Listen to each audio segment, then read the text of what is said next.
Capítulo 9. Não se pode vencer sem combate. Facilmente convimos sobre a força dos motivos da esperança cristã.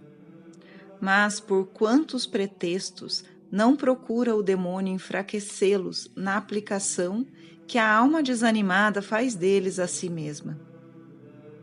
Naturalmente preguiçoso, o homem teme o esforço. Desde que ele se dá a Deus, quereria fruir da felicidade do seu estado sem que isso lhe custasse muito. Esquece-se de tudo o que Jesus Cristo disse. Só os que se fazem violência é que arrebatam o céu. Não presta atenção a que Jesus Cristo não quis entrar na sua glória senão pelos seus sofrimentos, e que só conduziu ao céu os santos pelas cruzes, pelos combates, pelos sacrifícios, pela renúncia às suas paixões e às suas vontades. O céu é uma recompensa. Cumpre merecê-la pela preferência que damos a Deus, à sua vontade santa, sobre aquilo que temos de mais caro, desde que Deus exige o sacrifício disso. É, pois, um princípio certo, e São Paulo nos declara em alto e bom som da parte do Senhor: ninguém será coroado se não houver legitimamente combatido até o fim. 2 Timóteo 2,5. Pretender a coroa da justiça sem combate é raciocinar contra os princípios da fé. Esperar por combates sem penas é ir contra as luzes da razão. Não ignoramos o que Deus exige, e é disto que o demônio tira pretexto para desanimar uma alma cristã, servindo-se da preguiça, tão natural ao homem, para desviá-lo do trabalho necessário à ação. Não custa nada seguir os próprios pendores naturais. O que custa é reprimi-los.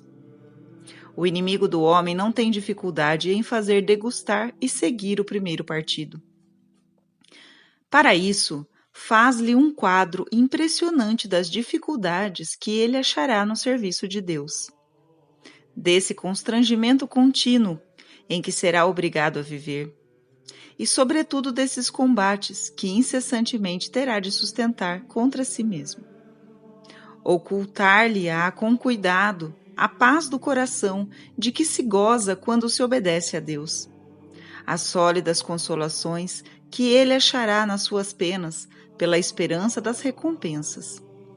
Mostrar-lhe-á em toda a sua extensão a sua fraqueza. Lembrar-lhe-á as suas quedas a despeito das suas resoluções, e não lhe deixará perceber a misericórdia de Deus e o braço todo-poderoso, por cujo socorro ele sempre triunfou. Eis aqui os progressos dessa disposição da alma. Compenetrada da sua fraqueza e das dificuldades da empresa, em vez de dizer com o santo rei Davi: mesmo quando acampamentos inimigos se elevassem contra mim, eu não temeria, ó meu Deus, porque estás comigo. Salmo 22. Ela cai no abatimento. Esse sentimento não lhe deixa ver, senão fracamente, o socorro do céu. Ela conta pouco com ele, quase não ousa pedi-lo. Talvez mesmo receie obtê-lo, para não renunciar às suas inclinações que ama. Nesse estado, não acreditando poder constranger-se constantemente pela oposição que encontra, ela nada ou quase nada ousa empreender para se vencer. A primeira queda confirma-a no seu modo de pensar, de que não poderá conseguir constranger-se, de que é preciso aguardar um tempo em que as suas paixões já não serão tão vivas. Dessa forma, tudo se lhe torna difícil. O aborrecimento e o espírito de independência com relação aos seus deveres se apoderam da mente e do coração e lhe tomam esses deveres extremamente penosos. Os exercícios de piedade ela os omite, ou se desobriga deles com tanta negligência que eles não podem tornar-lhe favorável o seu Deus, a quem ela esquece.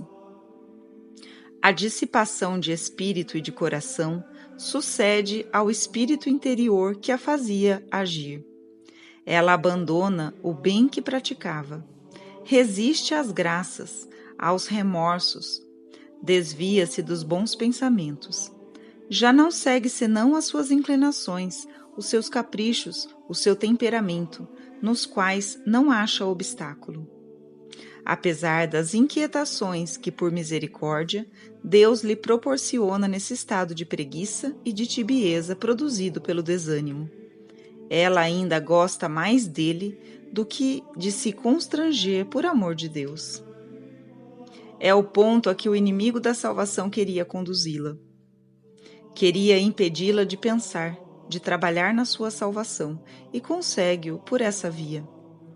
Esses detalhes, quiçá um pouco longos, far-vos-ão conhecer melhor o plano de ataque do inimigo e colocar-vos-ão melhor em estado de lhe opor um plano de defesa que lhe inutilize os esforços.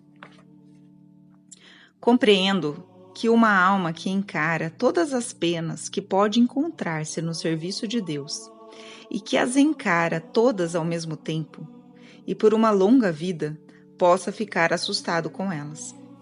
Mas é assim que se tem de suportar as penas da vida cristã? Não. Suportamo-las, combatendo-lhes a retalho, ora uma, ora outra, conforme as ocasiões. Se há umas que voltam com frequência à carga, outras há que só raramente se apresentam. Devemos nos firmar contra as primeiras em particular e premunirmos-nos contra as outras pelo exercício frequente do amor de Deus. Seria mister incidir na pusilanimidade mais estranha para não ousar resistir a um inimigo que ataca sozinho e que muitas vezes só tem de força aquela que ele tira da nossa fraqueza? Acaso o temeis? Ele não vos esmaga. Sob a proteção de Deus, a quem invocais, lhe resistis? Então, ele não se aguenta muito tempo, foge, desaparece por longo tempo. Nunca encareis como reunidos objetos que só separadamente se apresentam. Uma alma, em cada momento, só tem que responder pela ação que então pratica. Ocupar-se nesse instante com as penas que ela pode ter pelo tempo adiante é atormentar-se com um futuro muito incerto. É ir ao encontro da tentação, e da tentação mais desarrazoada. É armar ciladas a si mesma. É não ser tentada, é tentar-se a si mesma. É sempre contra a razão proporcionar-se antecipadamente na sua imaginação males que talvez nunca se tenha ocasião de experimentar. A cada dia basta a sua pena. Mateus 6,34. É contra a religião e contra a prudência cristã expor-se a si mesmo à tentação. Portanto, se uma alma se faz violência para agradar a Deus, na esperança da recompensa, se a cada pena que experimenta só presta atenção a essa, para fazer dela um santo uso, suportá-la-ás todas sucessivamente e mais facilmente e com maior mérito pelo socorro do Senhor. Uma alma religiosa acha repugnância no incômodo, no constrangimento que a obediência e a regularidade pedem. Se nesse instante, cuja força experimenta, ela encara esse constrangimento por toda a sua vida, ficará perturbada, desconcertada, desanimada. Se o encarar só por um dia, por um meio-dia, ou mesmo para cada ação, à medida que se está para apresentar, já não o achará tão difícil de praticar.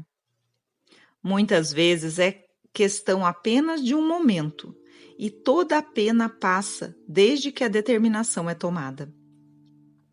Outra reflexão que deveis fazer é de que muito nos enganamos se pensamos que a pena que achamos em nos constrangermos para cumprirmos os nossos deveres e agradarmos a Deus durará sempre com a mesma vivacidade e com a mesma impressão que sentimos no começo.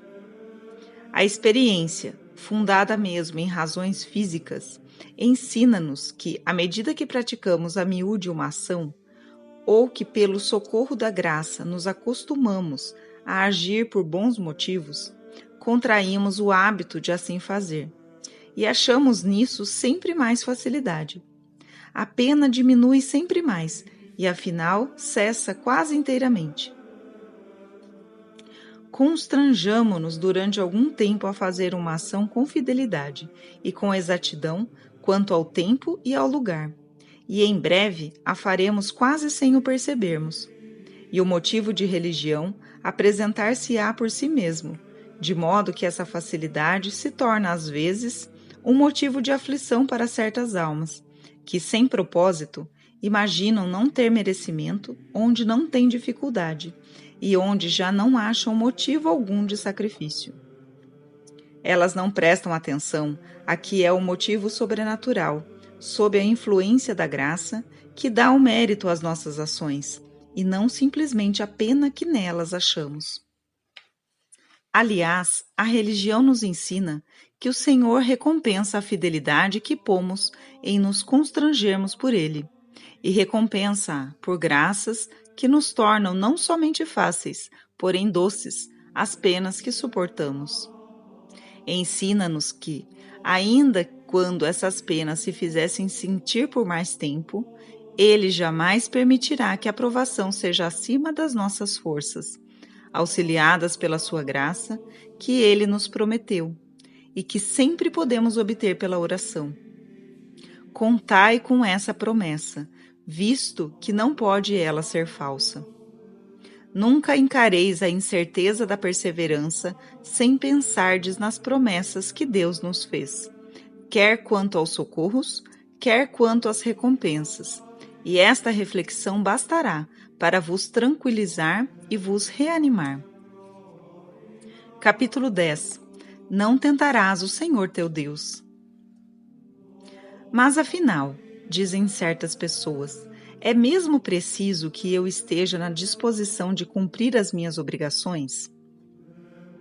Ora, quando eu as represento, não sinto na minha vontade força para sustentar esse combate, tão penoso durante a minha vida toda. Como então não tremer, não cair no desânimo? Primeiramente, já fizemos notar que essa pena não dura sempre com a mesma força, e nem causa sempre impressões tão sensíveis. Não deveis, pois, julgar da dificuldade que tereis em perseverar pela pena que experimentais neste momento. Começai com os socorros presentes e esperai os mesmos socorros para o futuro.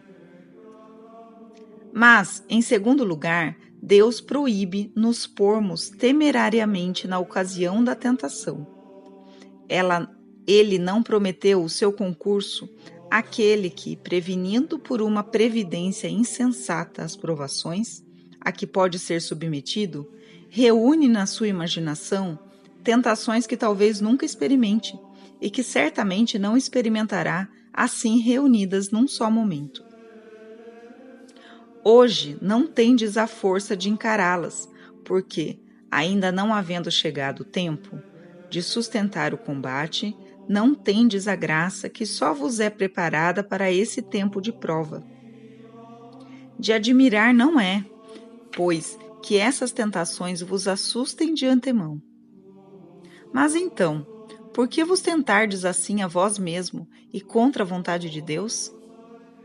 Por que procurardes sondar o vosso coração sobre as cruzes pesadas, sobre as tentações violentas, sobre os combates obstinados que outros tiveram de sustentar, e que, absolutamente falando, podem vos sobrevir, para saberdes qual é a vossa disposição a esse respeito?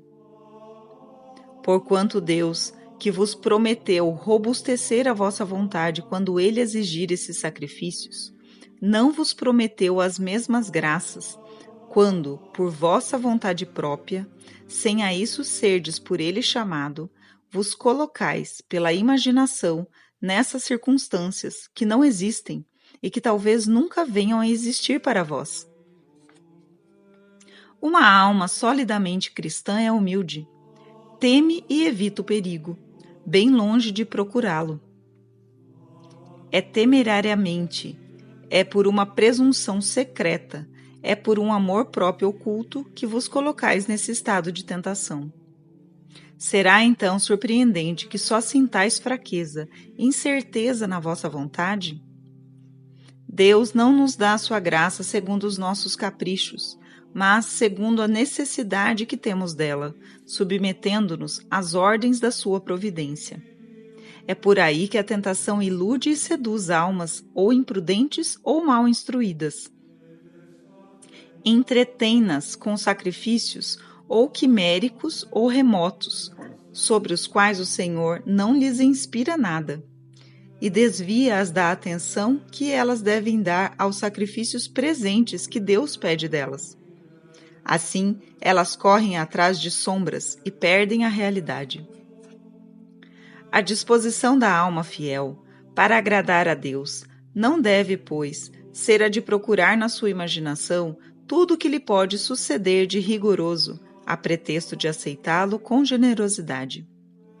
Essa investigação Deus não a aprovou, mas proíbe-a mesmo.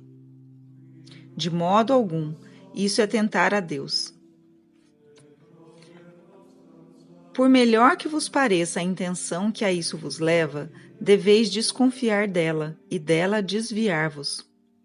O que Deus exige é que o homem esteja na disposição geral de evitar todo pecado mortal e tudo o que a este pode conduzir, de suportar com submissão as cruzes que a sua providência lhe apresenta a cada dia, e de não fazer para si cruzes na sua imaginação, para carregá-las antes de elas chegarem. Sempre será tempo de sofrer, quando o Senhor o permitir, sem querermos sofrer por antecipação, penas que Deus ainda não nos dá para suportarmos e que talvez nunca nos imponha. Essas penas imaginárias, ou imprudentemente previstas de antemão, tornar-se-ão tanto mais pesadas quanto as carreguemos sós, sem o socorro de Deus. E se essas cruzes se apresentarem por si mesmas e sem que as procuremos, o sentimento que então deve elevar a alma a Deus deve ser o de lhe dizer com confiança e com amor: ó meu Deus, se permitirdes que essas cruzes me sobrevenham, espero que, segundo as vossas promessas e pelos merecimentos de Jesus Cristo, me ajudareis a carregá-las.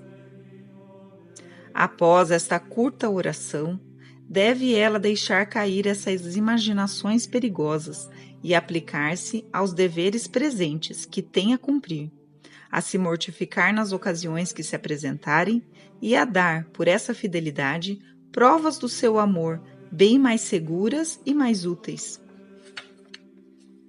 Capítulo 11. Tédio e secura não devem nos desanimar. Uma alma que, apesar das suas orações constantes, se acha combatida por algum defeito que a domina, por alguma tentação que a assedia, uma alma que no serviço de Deus só acha aborrecimento, tédio, repugnância, essa alma está na maior perplexidade. Logo o demônio lhe sugere que Deus não a escuta mais, que as suas orações são inúteis, e assim a conduz ao precipício do desânimo, de onde ela já não vê em Deus senão um Senhor, ou insensível ou irritado, a quem não espera mais poder agradar. O que ilude essa alma, que Deus não abandona, mas que prova, é que servindo a Deus com essas repugnâncias, com esse aborrecimento, com essa secura de coração, ela pensa que o que faz não pode ser agradável a Deus, nem lhe ser de mérito algum para si mesma. Esta visão, a princípio, aflige-a e em breve perturba e desanima inteiramente. Se o Senhor não lhe restituir o atrativo e o gosto que ela perdeu, como ela lhe pede incessantemente. Reconduzamos essa alma aos princípios da religião, e logo ela será tranquilizada sobre o seu estado, que ela só julga ser mau por não ajuizar dele segundo as boas regras. Esse aborrecimento, essas repugnâncias, esses tédios, que não raras vezes são acompanhados por outras tentações, em si mesmos não são pecados, nem sequer são imperfeições. Tudo isso não pode, pois, impedir que os deveres que cumpris para fazerdes a vontade de Deus sejam agradáveis a Ele e meritórios para vós. Os homens que não veem o interior só julgam da bondade e do mérito das ações por essas demonstrações exteriores de solicitude, o que faz que, aos olhos deles, a maneira de fazer as coisas aumente ou diminua muito o que se faz por eles. O mesmo não se dá com Deus, que, conhecendo o fundo do coração, julga da sinceridade dos sentimentos por estes mesmos, independentemente dos sinais exteriores. Com relação a Deus, basta fazer a sua vontade santa. A prova desta verdade é sem réplica. É a palavra e o exemplo de Jesus Cristo. Instruindo os povos, dizia-lhe esse divino Salvador: aquele que fizer a vontade de meu Pai será salvo. Mateus 7:21. Ele não exige que a façamos com gosto, com um atrativo sensível. Exige que a façamos, seja qual for a dificuldade que achemos em fazê-la, e então promete a salvação. Se esse estado de aborrecimento, de tédio, não impede uma alma cristã de fazer aquilo que Deus exige na prática dos deveres da sua profissão, não pode ele, pois, ser por si mesmo um mal que a afaste da santidade e da salvação. Esse divino Salvador confirma-nos a sua doutrina pelo seu exemplo. Incapaz não somente de pecado, mas de imperfeição, para nossa instrução e para nossa consolação, ele mesmo se dignou de passar pelas provas a que queria submeter os seus discípulos. Assim, no deserto, permitiu ao espírito tentador atacá-lo pelas sugestões da vaidade, das honrarias mundanas, da confiança presunçosa. Assim, no Horto das Oliveiras, à vista dos sofrimentos que os homens lhe preparavam, da ingratidão dos homens a seu respeito, ele quis experimentar o tédio mais acabrunhador, a tristeza mais profunda, a repugnância mais viva. Como nem essas tentações, nem esses sentimentos de desgosto, levados a esse excesso, impediam a sua fidelidade, a sua submissão às ordens de seu pai, nesse estado de tentação e de acabrunhamento, ele nem por isso era menos a admiração do céu e o objeto das complacências de seu pai. Certo é, portanto, que o estado de tentação, de aborrecimento, de tédio, de perturbação, de repugnância que uma alma pode experimentar, a qualquer grau que seja levado, não é mal em si mesmo. Que esses sentimentos involuntários nem sequer são imperfeições. Que eles não impedem que os deveres que nesse estado cumprirdes sejam agradáveis a Deus e meritórios para o céu. Eu não poderia insistir demais nas provas desta verdade. Vejo muitas almas que, apesar da palavra e do exemplo de Jesus Cristo, estão sempre perturbadas com o que sentem nesse estado de secura e de tédio. Elas acham nos livros que se deve servir a Deus com alegria. Desde que elas não experimentam esse sentimento que Jesus Cristo não exige, que não depende delas, mas unicamente de Deus, como o faremos notar noutro lugar, elas tremem de ser afastadas de Deus e de ser por Ele rejeitadas. Raciocinemos, pois, sobre os princípios da religião. Essas tentações, este aborrecimento, esse tédio, desde que não aderis a eles para segui-los, então os experimentais contra a vossa vontade. Eles não dependem de vós. Se dependessem, certamente não o teríeis, visto que eles vos causam tanto incômodo. Ora, sentimentos que não dependem de vós, aos quais não aderis, que combateis mesmo para não os seguir, não pode tornar-vos culpado diante de Deus. Deus só vos responsabiliza por aquilo que depende de vós fazer ou deixar de fazer, por aquilo que constitui uma escolha livre da vossa vontade. Verdade esta, de que não se pode duvidar depois das decisões da Igreja. Verdade que a razão sozinha nos faz conhecer. E que ideia teríamos da bondade, da justiça de Deus, se Ele punisse os homens por coisas que eles não puderam evitar? É, portanto, seguro que em si mesmo esse estado de uma alma cristã não tem nada que possa torná-la desagradável a Deus. Devemos mesmo acrescentar, para consolo dessas almas perturbadas e desanimadas, que se nessa situação elas são fiéis a não se relaxarem sobre os seus deveres do seu estado, testemunham com isso a Deus um amor mais fervoroso, recebem de Deus uma prova mais assinalada da sua proteção. Têm nas suas ações mais mérito do que no estado em que, atraídas por um amor sensível, não acham quase nenhuma dificuldade. Não é duvidoso que, quanto mais inimigos um coração tem a vencer, quanto mais obstáculos tem a superar para cumprir a vontade de Deus, tanto mais robustecido deve ser pelo amor divino. Se o seu amor a Deus fosse fraco, ele não resistiria a tantos inimigos reunidos para destruí-lo. A fidelidade de uma alma nessa situação faz-lhe conhecer a misericórdia de Deus sobre ela pela força do amor, cujo socorro ela experimenta para se sustentar. Amor tanto mais poderoso e tanto mais meritório quanto menos sensível. Nesses combates, muitas vezes longos e obstinados, pode uma alma cometer algumas faltas. Isto é apanágio da humanidade, mas que ela não se perturbe. Essas faltas são em breve reparadas pelos sacrifícios que ela oferece incessantemente a Deus. Portanto, se ela carregar essa cruz com submissão, se renunciar quase a cada instante para seguir as luzes que recebe no espírito de fé, pode temer ser rejeitada do número dos discípulos de Jesus Cristo?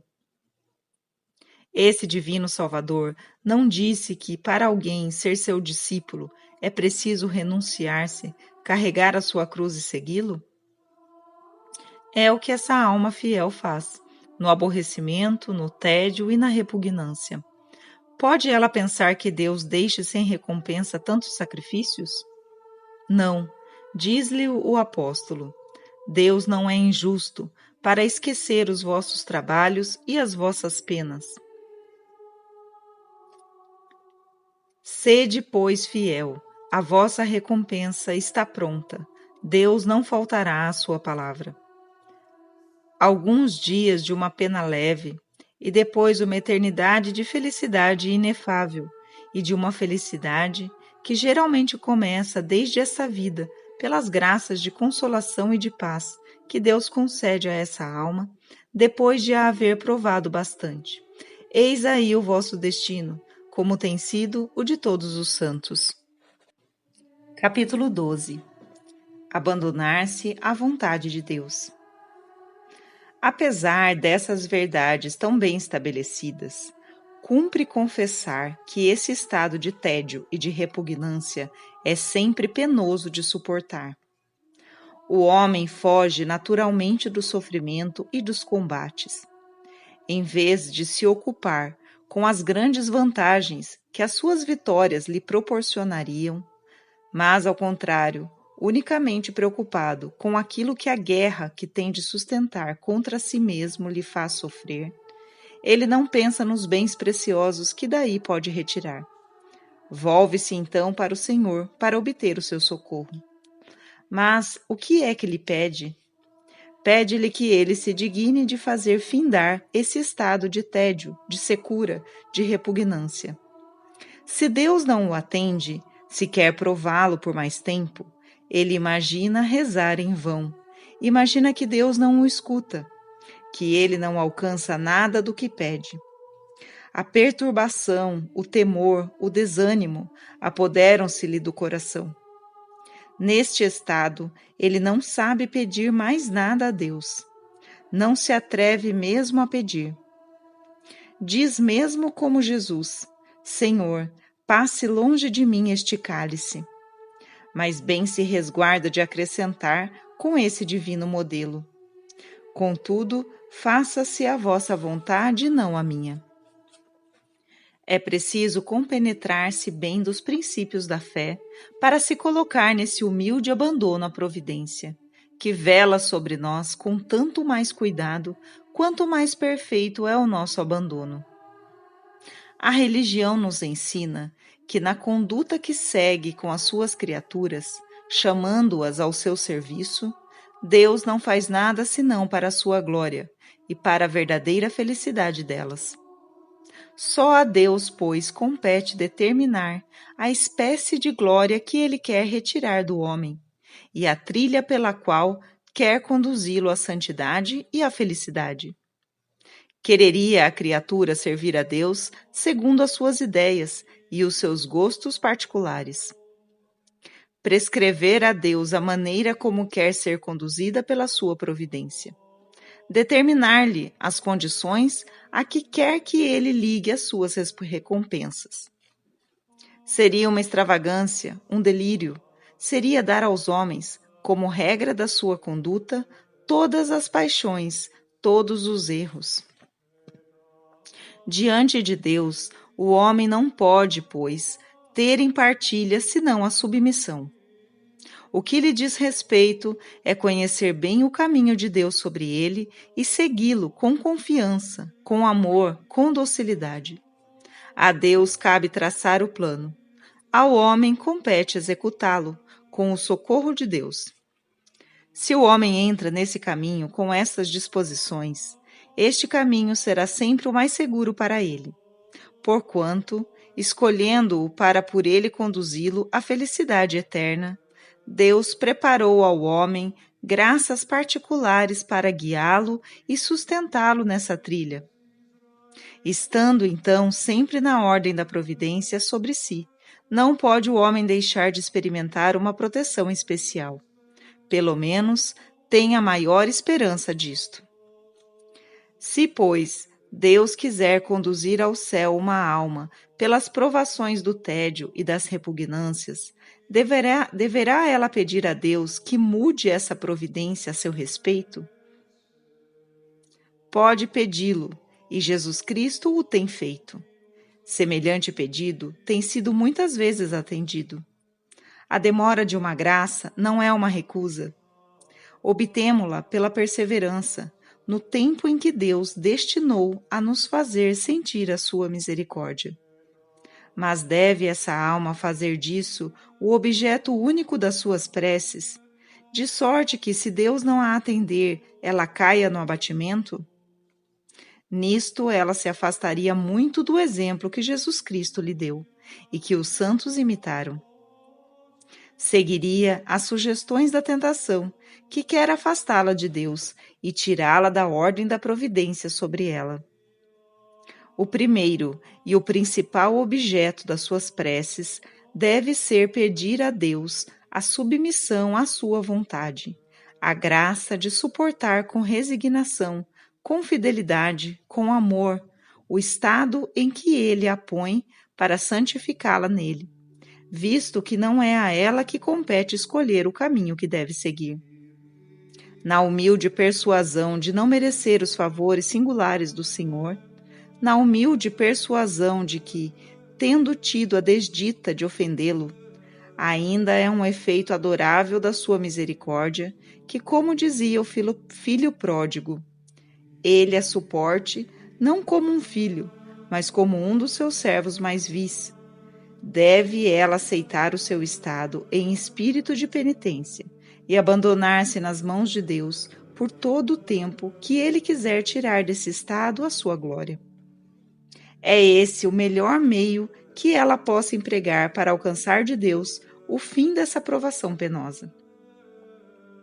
Pensais que Deus não vos escuta, porque vos deixa no estado de tédio ou de tentação de que lhe pedir serdes livrado? Mas, consoante os princípios da religião, vos enganais. Se a vossa oração é feita com submissão, com confiança e perseverança, seguindo as promessas de Jesus Cristo, ela será certamente atendida. Na verdade, Deus não vos concederá o que lhe pedis, porque isso vos seria nocivo, devido ao mau uso que disso faríeis, ou seria menos útil do que os dons que ele vos recusa por misericórdia. Dar-vos-á graças mais preciosas, mais desejáveis, que vos farão praticar as virtudes perfeitas da religião e vos farão adquirir méritos para o céu, pela renúncia, pela mortificação, pela submissão, pelo espírito de penitência. Graças que, sustentando-vos no combate, vos deixarão ver todo o vosso nada, vos convencerão da vossa fraqueza, vos manterão na humildade cristã, fundamento das verdadeiras virtudes, na vigilância sobre vós mesmo e em relação contínua com Deus, para solicitar o socorro dele, cuja necessidade sempre melhor reconhecereis para vos sustentar. Essa providência, essa conduta do Senhor, é-nos bem assinalada em São Paulo. Esse grande apóstolo pede a Deus várias vezes para livrá-lo de uma tentação humilhante que o atormenta. Deus permite-a nesse grande apóstolo, conforme este mesmo nos faz saber, com medo de que a grandeza das suas revelações o elevasse aos seus próprios olhos. 2 Coríntios 12, 7. O Senhor recusa-lhe o livramento dessas tentações, mas tranquiliza-o sobre elas. Minha graça te basta. Esta recusa que a alma perturbada, entediada, tentada experimenta, não indica, pois, que Deus se afaste dela, que não a escute, que a tenha abandonado. Essa recusa prova unicamente que Deus tem outros desígnios que não aqueles que ela se propõe, que não quer livrá-la, mas que está sempre pronto a ajudá-la. Capítulo 13. Deus não faz sozinho o bem em nós. Dirá uma dessas almas que se queixam de não ser atendidas: eu ficaria satisfeita se sentisse os efeitos dessa providência misericordiosa, mas não vejo que Deus me torne mais fiel aos meus deveres. Para esclarecer essa dificuldade, consultemos os princípios da religião, que devem dirigir os nossos juízos. Andemos à luz da fé, que deve iluminar-nos, e vereis que, se não sois fiel aos vossos deveres, não é Deus quem falta a vós, sois vós que faltais a Deus. Consoante a religião, Deus não faz sozinho o bem em nós. Ele vos criou sem vós, mas não quis salvar-vos sem vós. Quis que, pela escolha livre da vossa vontade, o preferisseis a tudo. Pôs, portanto, diante de vós o bem e o mal, a vida e a morte, e disse-vos: tomai o que quiserdes. Para vos determinar ao bem, dá-vos 1000 luzes, que vos apresentam os motivos disto: o amor, a gratidão, a recompensa. Excita em vós 1000 sentimentos que vos fazem amar esse bem, que vos afeiçoa a ele. Assim vos previne ele por suas graças. Apresenta-vos o seu socorro para vos ajudar na ação. Eis aí o que Deus vos prometeu e o que faz. Para corresponder a isso, bem longe de vos desviardes desses motivos, desses sentimentos, coisa que ordinariamente fazeis para não vos constrangerdes, deveis ocupar-vos deles, compenetrar-vos deles, aprofundá-los, e, dócil à voz do Espírito Santo, fazer-vos violência para seguir as suas inspirações, visto que sem isso não se faz o bem nem se chega ao céu. Pergunto-vos: teríeis motivo de vos queixar de um amigo que vos tivesse dado os conselhos mais seguros para vos fazer evitar uma desgraça, se não houvesseis querido escutá-lo, pelo fato de vos custar algum incômodo o segui-lo? E não se diria com razão que, nesse caso, a vossa perdição só vem de vós mesmo? Eis aqui o que vemos todos os dias. Uma alma teme a pena que experimenta em combater as suas inclinações. Pede a Deus ser livrada dela, mas com a condição de que Deus faça tudo, e de que isso não custe nada a ela. Pretende ela o milagre operado em São Paulo. Ouvimo-la dizer: se essa inclinação desagrada a Deus, por que então ele não a tira? Ele não é o Senhor? Por que não susta os sentimentos do meu coração? Ele transformou outros de chofre. Enquanto aguarda esse milagre, ela nada faz para seguir a voz de Deus e para se tornar melhor. Compreendeis que semelhante disposição não é própria para atrair sobre essa alma as misericórdias de Deus. Quem quer servir a Deus sem fazer violência a si mesmo, contradiz a palavra de Jesus Cristo. Quem só quer servi-lo sob condição de um milagre, disparata e não merece ser escutado. Outras pessoas não incidem nessa ridícula presunção. O que as detém na prática das virtudes é que elas ficam tão fortemente perturbadas com as suas penas, tão fortemente persuadidas de que nesse estado nada podem fazer de bem, que só pensam nisso. Toda a sua ocupação interior gira em torno disso. Absorta nessa pena, a sua alma não sabe pedir a Deus nenhuma outra coisa senão para ser livrada dela. Elas não ousam apegar-se às luzes e aos bons sentimentos que Deus lhe dá, porque, não achando neles essas graças que elas pretendem a todo custo, que elas pedem com obstinação, receiam ser iludidas. Tornam, assim, inúteis as graças que recebem, ou pela sua desatenção, ou pela sua resistência. Se aproveitassem delas, embora elas não sejam o objeto das suas preces, em breve alcançariam o que desejam, e o que não podem lisonjear-se de obter enquanto resistirem a Deus. Estudemos os desígnios da providência de Deus e a economia das suas graças, e veremos claramente a armadilha em que a tentação faz cair essas almas, a quem o erro, junto à infidelidade, faz incidir no desânimo. Capítulo 14. Os meios ordinários são suficientes. É sempre, ou pela falta de instrução, ou pela desatenção à instrução que havemos recebido, que incidimos na sem-razão mais inconcebível. Deus tem sobre os homens duas espécies de providência.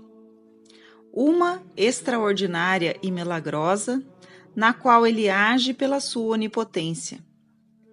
Outra comum e ordinária, na qual ele age por meios cuja proporção com o fim que a sua sabedoria se propõe à razão que nos faz conhecer. A primeira é rara, passageira. Só a emprega Deus para desígnios particulares.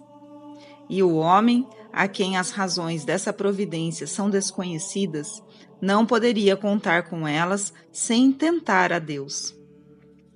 Sem dúvida, o Senhor pode fazer milagres, mas não os prometeu a ninguém.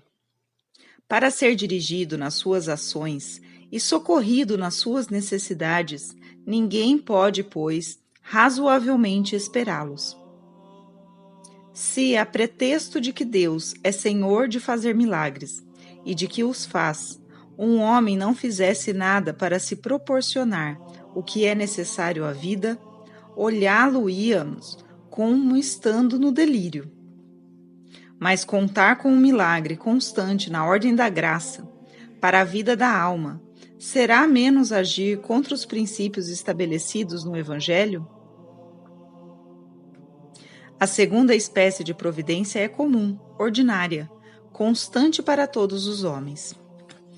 Se o Senhor seguiu a primeira a respeito de alguns, transformando-os de chofre, Logo os fez reentrar na ordem comum, conduzindo-os do mesmo modo que ao resto dos homens. Assim, São Paulo orava com lágrimas e reduzia seu corpo à servidão. Essa providência comum e ordinária consiste em inspirar-nos na aquisição das virtudes, em fazer-nos conhecer os meios que a razão nos propõe para sermos bem-sucedidos naquilo que empreendemos, e em dirigir esses meios pela religião e para o fim essencial do homem, que é Deus e a felicidade de possuí-lo. Queremos sair-nos bem em alguma arte, em alguma ciência? O desejo que disto concebemos leva-nos a estudar seus princípios com assiduidade, a ocupar-nos delas para gravá-la a fundo na mente, a fim de as termos sempre presentes quando se tratar da ocupação em que queremos aperfeiçoar-nos. Evitamos com cuidado agir contra esses princípios. E se alguma falta nos escapa, ao invés de desanimarmos, redobramos de cuidado para repará-la o mais breve possível. Vede todos os homens que querem ser bem-sucedidos no seu estado: o artista, o sábio, o magistrado. Achá-los-eis todos seguindo a mesma rota, a devorar o aborrecimento dos começos, sempre tediosos e penosos, constrangerem-se constantemente, superarem as maiores dificuldades. Vede a conduta dos homens sensatos nos negócios do século. Ocupam-se deles incessantemente. Não poupam nem cuidado nem pena para serem bem-sucedidos. A razão dirige-lhes a todos a mesma linguagem, e o êxito justifica a sabedoria dos meios. Eis aí a providência comum e ordinária de Deus sobre os homens que querem trabalhar para ser bem-sucedidos na prática das virtudes e no grande negócio da salvação. Os meios são os mesmos. A diferença vem só dos fins e dos motivos que ele se propõe. No mundo, só se procuram bens terrenos e perecíveis. Os motivos são naturais. Na religião, procuram bens celestes e eternos. Os motivos são sobrenaturais. É Deus quem os inspira e quem, pela sua graça, ajuda nos meios. Deus quer, pois, que desejemos a sua glória na posse dos bens da eternidade, que nos ocupemos dela como do nosso bem essencial, que pratiquemos as obras que podem nos assegurá-la, que evitemos com cuidado tudo o que possa nos fazer perdê-la ou colocar-nos em perigo de sermos dela privados. Numa palavra, Ele quer que, segundo as luzes da sã razão, elevada pelos motivos da religião, não poupemos nem os nossos cuidados, nem as nossas penas, nem as proteções que temos no céu, para sermos bem-sucedidos. Trata-se da eternidade.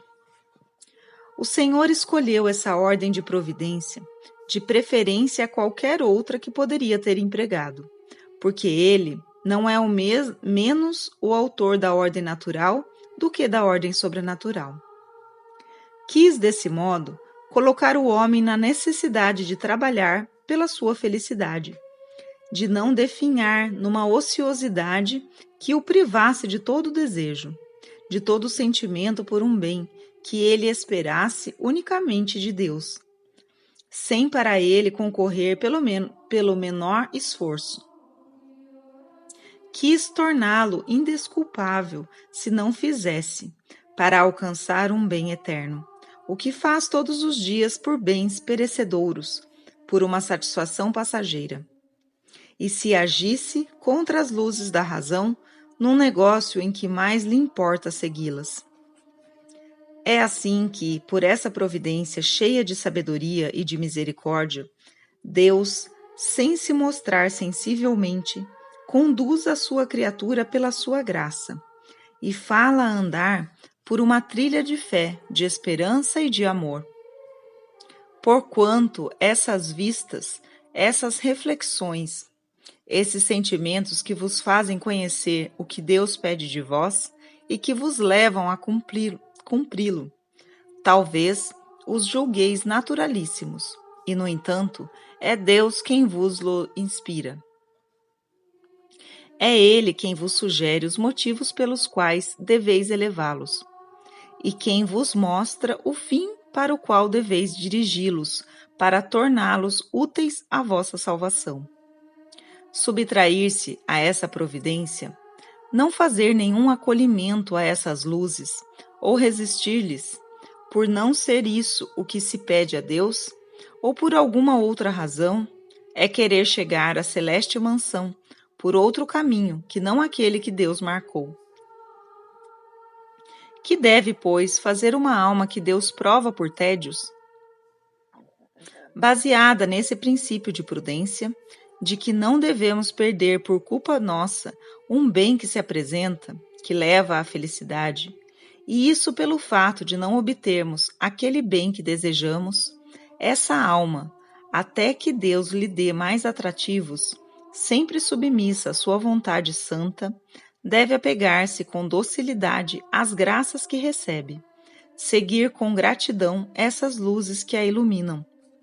Então achará sempre com que se sustentar e praticar o bem, pelos socorros ligados à providência comum e ordinária do Senhor.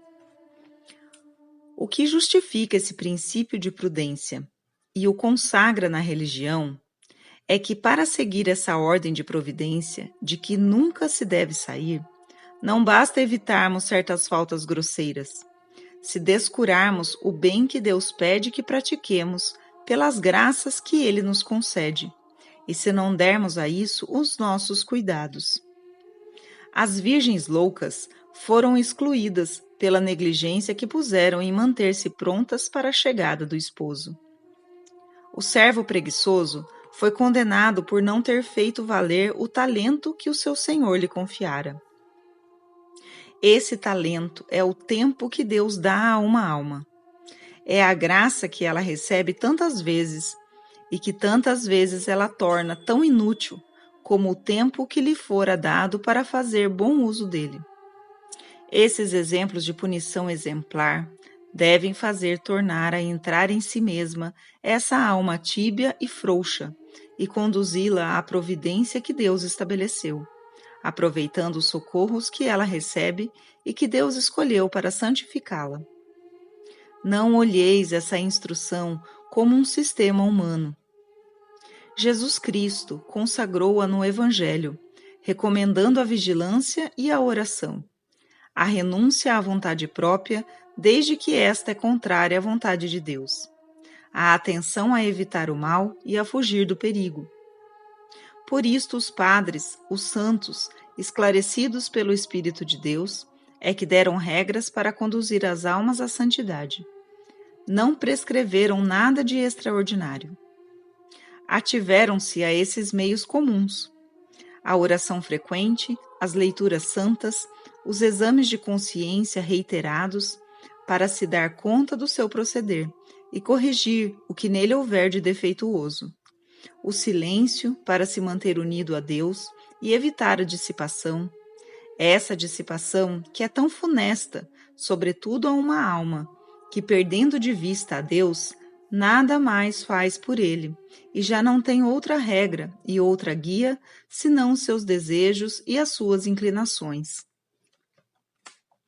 Quanto mais examinardes esses meios, tanto mais conformes os achareis, não somente ao Evangelho, como também à razão. Em qualquer estado de tédio, de pena, de repugnância, de tentação que nos achemos, podemos sempre empregar esses meios, e Deus os fortalecerá pela sua graça, se recorrermos a Ele com confiança.